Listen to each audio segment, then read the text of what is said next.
As realization of the reality that there are extraterrestrials on this planet that are visiting this planet, that there are a presence here, as that realization of that begins to take hold on a lot of people, some people are going to start cracking. And we're going to have to be careful of that. I mean, some people out there just, okay, there are people out there like me who've accepted this a long time ago, okay? Then there are people out there who are on the fence with it. They're not sure, okay? And then there's people out there, who say they want to believe. There's a lot of people out there saying they're trying to believe, but they're just not there yet. And then there's some people out there who are outright don't believe at all and think it's nonsense. But now, with the revelations from the Pentagon over the past year, with the revelations made by Luis Elizondo, who was in charge of ATIP, basically confirming a lot of the things that many of us already knew or suspected. Now it's time, like its realization is starting to settle down. It's almost like a blanket of fog, just starting to fall down and slowly envelope the mindset of people all over the world. And people all over the world, there's going to be some of us, we're going to be like, wow, they're just accept it. People are just going to accept it. And, and there are going to be people who are, even the people, or there will be people who say they want to believe, right? And then once the realization that it is actually real, that yes, that's what's going on here, some of them are going to crack. They're going to try to push back against it all of a sudden. You'll see. That's just human nature. And the people who don't believe it, the people who don't want to believe it, the people who need to go to debunkers all the time, like Mick West, people like that, they need to listen to that. They need to be reassured that there's nothing out there, that it's all bogus. There'll be some of those people I suspect who will become violent. They'll become violent because because that's the only outlet they will have. They'll have no other choice. They're not going to want to accept it because of their, could be for many reasons, their religious beliefs, their fears. They live their lives in complete, absolute fear the way it is. And now this is something else they need to worry about. And when nobody listens to them anymore, they lose arguments constantly. Then the only way to fight back in their minds will be violence in some form or another. They're not going to want to hear this. In fact, I could say that I've received some messages since yesterday's podcast from some people who don't like this. They don't like this. They don't want to believe this. And, maybe they shouldn't watch my show. They need to stay away from my show. Go somewhere else. Go to some place where someone's going to tell you that's all phony and baloney and nonsense. Go there. All right, I'm gonna be real with you though. It's real because I know it's real because I've seen one of these things. I've seen it. In my case, this thing took a lot of time. I've talked about this before, and I'll go over it again here for maybe some of you out there who might have missed it. But back in the 70s when I was a kid, I was about 8 years old, maybe close to 9, somewhere around there. I woke up in the middle of the night, and in the attic. I used to sleep. I had this small house, and me and my brother Davey, he slept on one side of the attic, and I slept on the other. And I woke up. We used to leave the light on a lot of times. And I woke up in the middle of the night to this electronic humming sound, like a low-pitched humming sound, like And the blanket, I had a thin blue blanket that was over my head. And I could see the outline of basically a hand that had 3 fingers on it. That was it. It wasn't a human hand. It was 3 like thick fingers that came to almost points. And it was I could see the shadow getting closer to where my face was under the blanket, and then further away, closer, further away.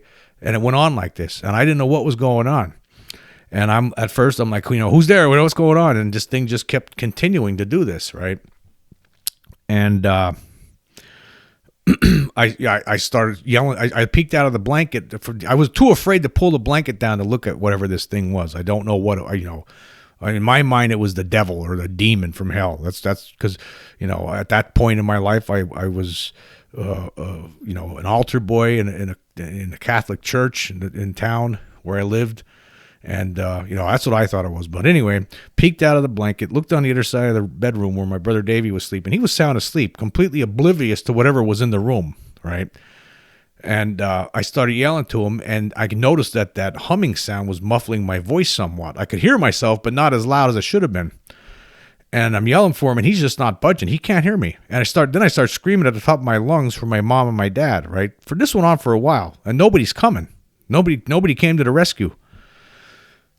Meanwhile, this thing, I could see that the silhouette through the blanket, getting closer to my head and further away, closer to my head and further away. It had 3 fingers, 3 thick fingers. I could see the outline of an arm. I could see an elbow, but I couldn't see. I just saw the shadow. I knew there was something there, and whatever it was seemed it was not human. Whatever it was, okay, that's what I could tell you with assurance that there was something in my room, and I know this wasn't a dream. It was not a dream. So nobody's coming. So then I resort to prayer. I'm praying, please God, oh, help me, oh God, go on and on and on. I'm praying. Nothing, this thing's still there, right? And this lasted for like 20 minutes. So I'm praying. I'm keep looking to see if it's there. It's still there. I'm asking it to go away. It won't go away. And I'm praying. And then next thing I know, it was the next day. Somehow I passed out. I don't know how. And I woke up late in I was 9, 10 o'clock in the morning. I believe this was during a summer vacation. Okay. And I wake up in the morning. It felt like time passed. It wasn't like, you're something. It's not like when you have a dream and you wake up and, you're, it's not like that. This was like something happened. And then I slept and then I woke up hours and hours later. So I knew that something happened.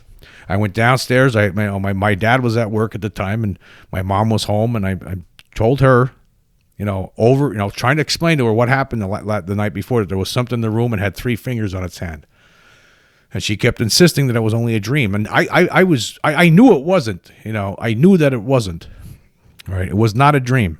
Okay, I knew you could have dreams. I've had dreams that are very realistic, but when it's all over with, it was a dream. This was not a dream. This really happened. There was something there that was not human, and there was some sort of electronic humming sound during the whole time. Now, I at some point during that day, after trying to tell her, I just knew she wasn't going to believe me. I remember the realization came over me that, nobody's going to believe me. I'm just a kid and nobody's going to believe this story. And I told my dad when he got home and he didn't believe it either.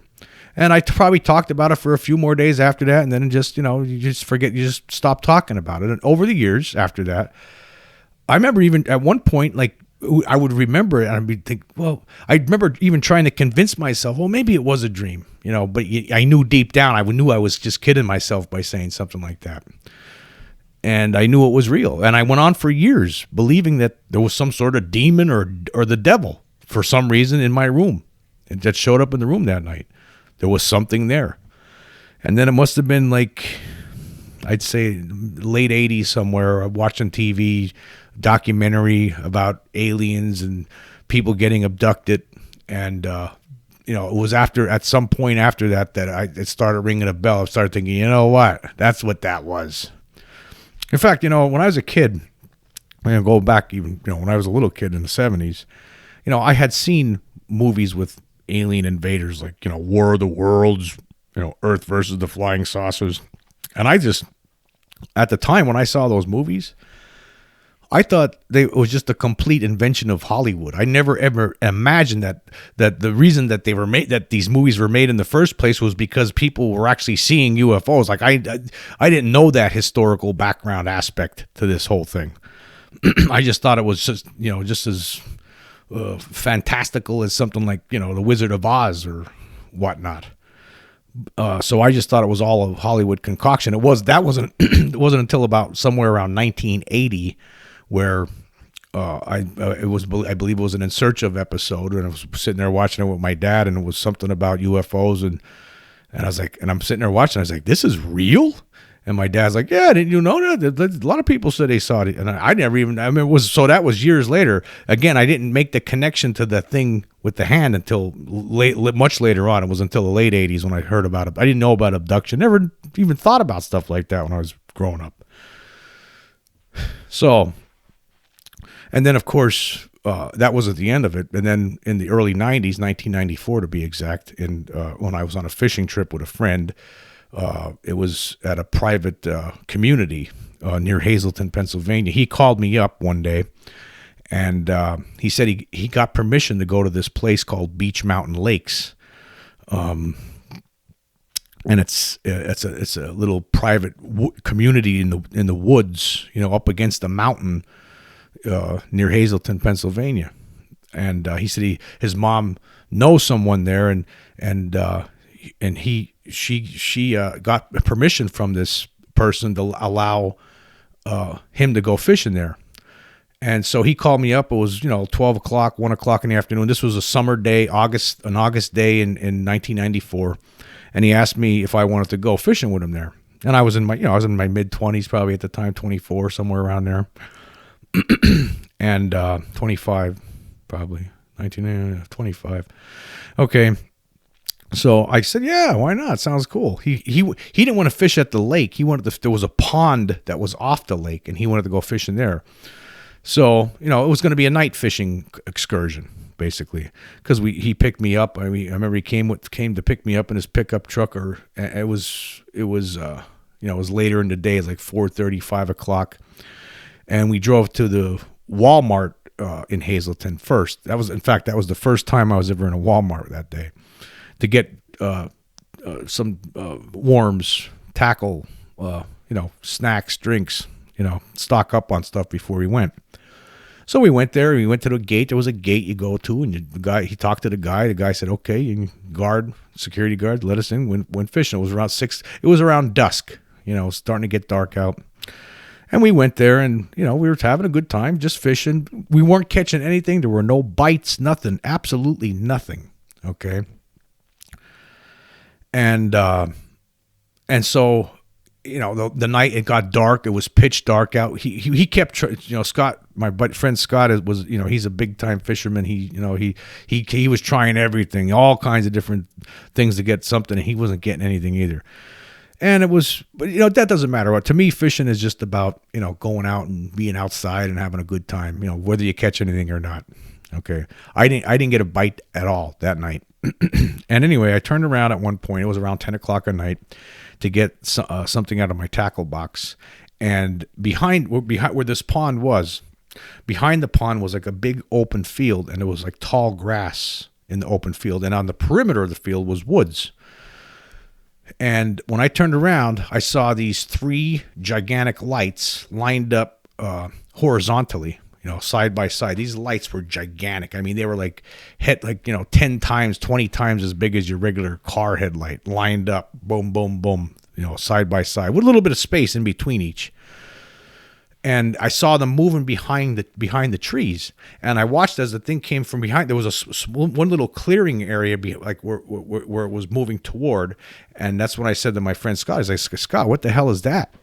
And he turned around and he saw this object. Now, by this point, it was coming right toward us, right toward where the pond was, right? And it's only maybe 2.5 stories off the ground, this thing. It wasn't that high up. And I remember, I'll never forget the tone of his voice. It was like, I don't know, right? He was shocked at what we were seeing. This thing, there was no sound, absolutely zero sound. It was coming right toward where our position was. And he grabbed the flashlight out of the back of the truck, and he started shining. The thing was, he was just about underneath the thing, and he was shining the flashlight up underneath it. And basically, the thing stopped almost right in front of us, right where we were. I'm standing looking right up at this thing. I had to be maybe no more than 15, 20 feet away from where I'm standing, and it's right there, and there's no sound whatsoever. I was petrified. I thought the thing was going to land. All right. I thought I already had heard stories about abduction and stuff like that, and I'm thinking, here we go.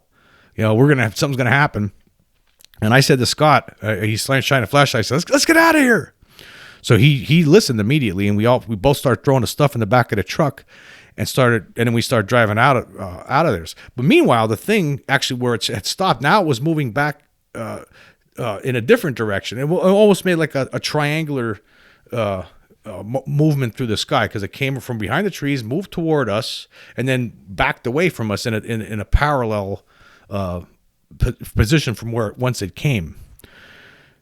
And so we're in the truck, and we're driving down this dirt road in the pickup truck, and we had to drive toward the way where near where this thing was flying. It was flying back over the woods again. And so at one point we had to stop because there was like at least 20 deer. We had to stop and wait for 20 deer to go that were spooked for some reason, that were running across the road, the dirt road. They were running away from the area where that thing was flying. And then we got out of there. It was like a frenetic scene. We weren't even talking. Both of us were scared, shocked. I didn't know how to describe it.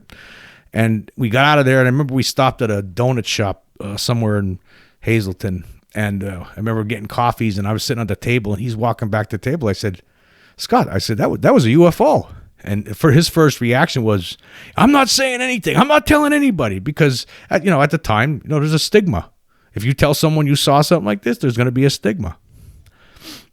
So by this point, I'm convinced. I know now, and there was something else that happened to me when I was in Hawaii years after that, and that would have been in 2007.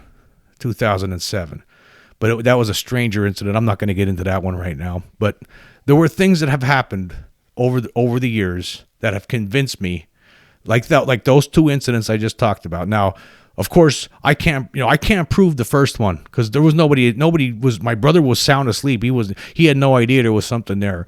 I know I was awake, but it doesn't matter how much I talk about this. Some people out there will believe it. Some people won't. That's just the way it's going to be. But the second thing that happened, there was somebody there. He saw the thing too, and it was real. And this thing, there's no way. 1994, you're talking something that could move, and this thing moved extremely close to the trees. Now, Scott was closer to it, and I actually talked to him recently, maybe not really, not like yesterday, but within the past 8 months, 6-7 months ago, something like that. And I brought it up to him again, and he thinks that, he's convinced that it had to be something from another world. Now we could never really couldn't make the shape of it out, because we couldn't. I couldn't, because the lights were right in front of me. But he believed that it was saucer shaped. I was talking to him. I thought maybe he thought it was triangular, but I talked to him about it. When I talked to him recently, he believed it was like a saucer shaped object. Because he was closer to it. He was right, and basically almost right underneath it when he had the flashlight shining up at it. And I can't begin to tell you the feelings of awe, terror, wonder, like the whole package that was going on through my mind during that incident. But now, see, it's because of stuff like this that I believe. I know when I hear a story from Travis Walton, yeah, he's telling the truth. There was a bunch of other guys with him, 6 other people, in fact, in 1975 when he was abducted and basically almost in front of these people. And he spent almost a week in a spaceship. The guy's not lying, because these things are really out there. And now we have the Pentagon coming forward over the last, basically in this past year, and basically admitting to, yes, these videos that they confirmed that, yes, these videos are they're real, and we don't know what these objects are or where they come from or who's operating them. And then they make a statement in a report stating that, could be China or Russia or natural phenomena. Well, we could rule out the China and Russia right away. Even Luis Elizondo, who we talked about in the last podcast, made it clear that it's preposterous, absolutely preposterous, that these objects are controlled by China or Russia, because they don't have that kind of technology. Nobody does, because these things were being not just seen since 2004 or just a few years ago. These things have been spotted by military personnel since the late 40s, early 50s. So that's why it's preposterous. So basically, and when Elizondo makes these claims, the Pentagon doesn't, bite back. You've heard nothing from the Pentagon, anyone from the Pentagon saying, "Oh, that guy's a liar." Why? He's actually authorized to tell you these things. He's actually mentioned this a few times. He's authorized. This is what we have been experiencing as a country, as a world. Actually, the United States government has made moves here, whether you want to believe it or not, to disclose the truth. Now, it seems like maybe some people in the Pentagon are getting cold feet right now, and that's why they want to control the UFO information rather than Congress pass its own legislation. That's what it seems like now. There's been reports saying that, hey, the Pentagon says, "Oh no, we want to be open about it." They have commented on this since. But whatever the case, when you take everything into totality of what's happened, what's occurred over the past few years, and what the Pentagon has told us thus far in that report, okay, we know for a fact that these objects, okay, some objects, sometimes I'm certain that some things are just natural phenomena, but there are other objects that have been not only seen and observed by military personnel, and we're just sticking with the military personnel. We know there's other people, regular Joes out there like me who've seen these things too. We'll forget about all of that. We're just going to focus on what the military has told us and what they've experienced. So we know that sometimes there's natural phenomena, of course. Of course, there could be some misidentification of some object, and it's not even an object. It could be something that's caused by a sundog or some crazy thing like that. However, there's things where the other objects that have been observed, not only with people with eyeballs on it, multiple eyeballs on it, but they've shown that they move in ways that's are obviously being controlled by something, and also they've been tracked on radar. This has been going on, folks. The military has known about this for a long time. It's only recently that they're starting to come clean about it. That's because it's being disclosed. And again, we're going to get into this next point here. And when these things are finally out in the open, right? I mean, let's put it this way: it's already out in the open. It's just a matter for people for the realization of what's been said and what's been reported. Once that realization starts settling in on the minds of a lot of people out there, some people are going to crack, and it's not going to be pretty for some of these people are not going to be able to handle the truth. You could imagine. For someone like me who it took many years, for little things happen here and then something else happens, over 10 years later, 15, how many? So from 1977 to 1994, you're talking, years, almost 20 years later between incidents. And then something else happens later on in Hawaii. I had another strange experience in Hawaii, which I just can't explain. I'm not going to get into that right now. That's a very long story, but I've talked about it in other podcasts. And that incident, by the way, was completely different, completely removed from those first two. But the thing is that it takes time for people to accept it. And there's people out there who just really don't think about this. There's people within my family who thinks it's, they have trouble believing it. It just sounds too fantastic for them because it's been made to sound too fantastic to them for years, and largely because of what the government has done throughout the years. Throughout the years, the government has basically created this. They're the ones who caused the stigma to happen in the first place, saying that these people who see these things are either crackpots, liars, or they misidentified something. So then that's why people would be afraid to even talk about it. Take my friend Scott again. When that thing happened, when we had that incident, his first thought was not to tell anybody because he was afraid of the stigma that would. He has talked about it with people over the years, but he doesn't do what I'm doing. He's not on the internet doing it like I am right now.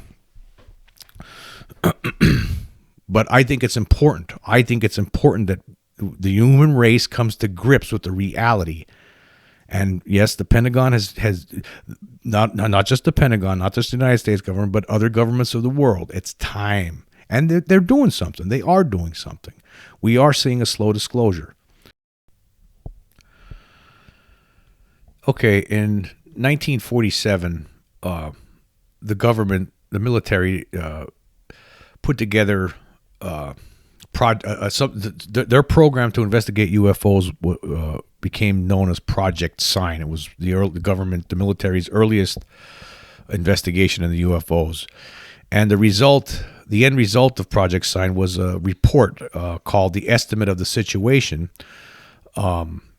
which unfortunately nobody's ever seen. No, the public has not seen this document. It was apparently suppressed because many people in the military at that time, and they didn't want to believe that. They didn't want to use the estimate of the situation concluded that these vehicles that people were seeing at the time were from interplanetary. They were from another world. So that was unacceptable to people in the military at that time. Now, actually, I'm going to leave a link here for this. It's actually interesting that it's on military. There's a military wiki on this estimate of the situation. I'll read a little bit to you. It says here, the estimate of the situation was a document supposedly written in 1948 by the personnel of United States Air Force's Project Sign, including the project's director, Captain Robert R. Snyder, which explained their reasons for concluding that the extraterrestrial hypothesis was the best explanation for unidentified flying objects. And then the background here goes into that. It says here, Project Sign was established in late 1947 and was charged with investigating flying saucer reports. In line with orders from high-ranking U.S. Air Force officers, Sign's personnel operated on the principle that the subject should be taken seriously on the grounds that UFOs may represent genuine aircraft whose origins are mysterious and possibly threatening to United States security. And then it talks about this Chiles Whitted encounter. Though Sign investigated earlier UFO reports, historian David M. Jacobs writes that the highly publicized Chiles Whitted UFO encounter of July 24th, 1948 had a great impact at Sign. In that encounter, two experienced airline pilots claimed a torpedo-shaped object nearly collided with their commercial airplane. Sign personnel judged the report convincing and compelling, partly because the alleged object also closely matched the description of an independent sighting from The Hague a few days earlier. Isn't it interesting, though? A torpedo-shaped object. What does that remind you of? It reminds you of the David Fravor Tic Tac-shaped object. Okay. And this continues here. It says, according to Michael D. Swartz, Sign personnel intensely investigated the Chiles Whitted sighting for several months. Despite the lack of physical evidence, some Sign personnel judged this and other UFO reports quite persuasive and concluded that UFOs could have only a non-earthly source, Swartz writes. And he says, the project members reasoned that they had several dozen aerial observations that they could not explain, many of them by military pilots and scientists. The objects seemed to act like real technology, but their sources said they were not ours. The flying fuselage encounter intrigued them. That was the encounter involving the Chiles Whitted pilots. But see, the problem was they didn't. The government. There were people in the government at that time. The point of what I'm talking about here is that report got covered up, right? And then Project Sign was soon dismantled, and they came up with this other project to study UFOs called Project Grudge. Why didn't they get called a grudge? Because they didn't like the conclusions of Project Sign. I mean, the conclusions were, it was obvious. Obviously, these things aren't from here. Okay. So, basically, that's when Project Grudge came up, and they did another investigation into it later on, and they decided, well, we don't know what it is, and but they never said it was interplanetary. So it's been basically been covered up for all this time. But now, finally, we're starting to get somewhere with it. But the point of all of this is that even way back then, you could see that there was certain people in the military that working in the Pentagon, and people in high places that they don't like it. They don't like the idea that, okay, these things are coming from another world for whatever reason.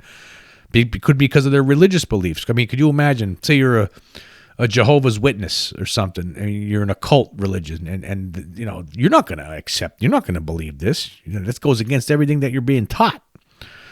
So there's going to be people out there that aren't going to like this. Just like there were people, a lot of these guys in the military back then that were in charge, some of them could have been for religious reasons, or it could have been just for personal. They just didn't want to accept it. They didn't want to believe. They don't want to believe that that's true, that there are beings from other places that are more technologically advanced than we are. They just don't want to accept that, so they want a different answer. And it reminds me, I just recently watched, there's a movie from the 1960s, it's 1967, I believe it was released, called Quatermass and the Pit. It was a British production. In England, it was called Quatermass and the Pit. In America, it was called 5 Million Years to Earth. But anyway, this movie was about this object, this metal object is found, buried underneath the street somewhere in London, and at first a lot of people think, well, it must be could have been a bomb that was dropped by the Nazis during the 40s and it never exploded. So they take care. They think it might be this bomb that never detonated, never blew up, and so they have people come in looking at it. But then they realize it's not a bomb. It's made out of some metal that harder than any other substance on Earth. It's very strange, and then they dig the whole thing out. It looks like some sort of a craft, and then eventually they find these remains of these insects like locusts inside this contraption. So the scientists conclude that this is obviously from another world. I mean, it's crashed here and it's been here for 5 million years. Basically, it was buried under the ground for 5 million years, and it was something from outer space, from another planet. But a colonel in the military doesn't want to accept that. To him, that's just no. I can't believe. I don't want to believe that. So he says it was some sort of propaganda effort by the Nazis. They basically made up these bodies of these giant locusts that were controlling this thing and put them in there, and it was some sort of a psychological combat effort to scare the Brits back in the 40s during the war. Which is complete bogus nonsense. But the Ministry of Defense goes along with that because they don't want to believe that there's something, that anything from another planet came here. There's a lot more to the movie than that, but that's, again, that's the kind of thing that you're seeing here with the estimate of the situation. There are people who don't want to believe it, and that could be part of the reason why some people in the military still don't want to. They don't like this narrative. They don't want to believe that. There's a lot of people out there who do not want to believe this, and they are not going to like it. Right? They're not like right now, there are people where the realization is creeping in on them. Like, yeah, okay, it is true after all. I didn't believe this before. It's too fantastic. I don't want to believe it. And they'll flock to the debunkers to be assured that there's nothing there, nothing to it. But you're gonna even if there does come a point, which I don't know if it ever will happen, where the government, the Pentagon finally just says it in plain English rather than playing this slow disclosure game. If they came forward and say, okay, here's pictures of some of the bodies that were recovered in the crash. Like, look at here's your gray. Look at this one. We don't know what this kind is. Looks like an insect. If they even show you the evidence, you're still going to have people out there that just aren't going to want to accept it for whatever reason, religious, personal. It disgusts them or scares them. People are going to be scared. There's going to be a lot of people who are scared of this. So. And what's the point of all this? Well, why am I even talking about this? Well, because it's something to talk about. It's just another angle to this whole giant,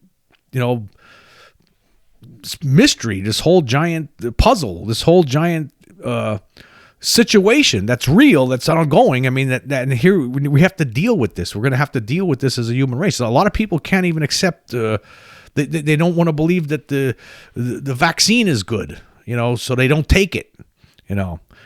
So what do you think you're going to say when something like this comes about? Some of these same people who are easily manipulated by propaganda. Okay, how are they going to react? Some of them, they're not going to like it. And I don't know what's going to happen, but something's going to happen. But we got to be aware of it because some people are going to crack. They're going to crack, and they're not going to want to accept this. You're going to see big arguments within the press, within the media. There'll be some people that are just not going to accept it. It's just plain and simple. I just see it. You just see it coming, and you're going to see. You'll be seeing protesters against it.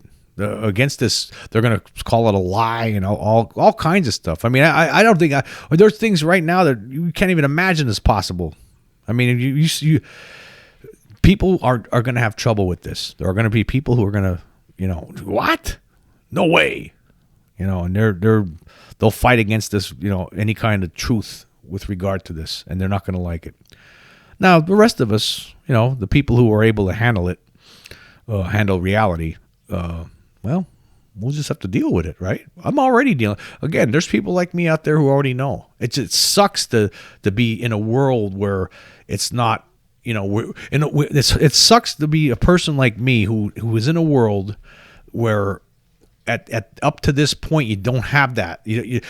Basically, somebody could say, "Hey, I just don't believe in it," even though it's true, but you can't really argue with them because somebody didn't come out and speak in plain language from a podium somewhere. Some government official didn't walk up to a podium and talk about this and tell you the truth. And instead, they're playing this slow disclosure game where if you put the pieces together right now, realization, okay, needs to start setting in now. It's like, okay, there you go. Okay, you put this, they said this here, and then they said later on they said that, and then this Elizondo said that, and then Pentagon came out with this report, and they said this, but then he said that, and he was in charge of ATIP, and now, wait a minute, oh, it is real. Like, that's what's happening right now for certain people. They've told you in a roundabout way, like we talked about before. And here it is. And now that realization is setting in. I received some messages, some nasty ones, since yesterday. And that's expected. There's messages from people who, you're just making that up. Basically that was the gist of the message. The messages, okay? You don't know what you're talking about. Okay, if that's what you want to believe, hey, it's believe that. But that's what we're gonna get, and again, like you're gonna have a lot of people who aren't gonna want to accept it. It's gonna be something else to. It's gonna be interesting as time goes on here, to see how this thing unfolds. Anyway, have a nice day.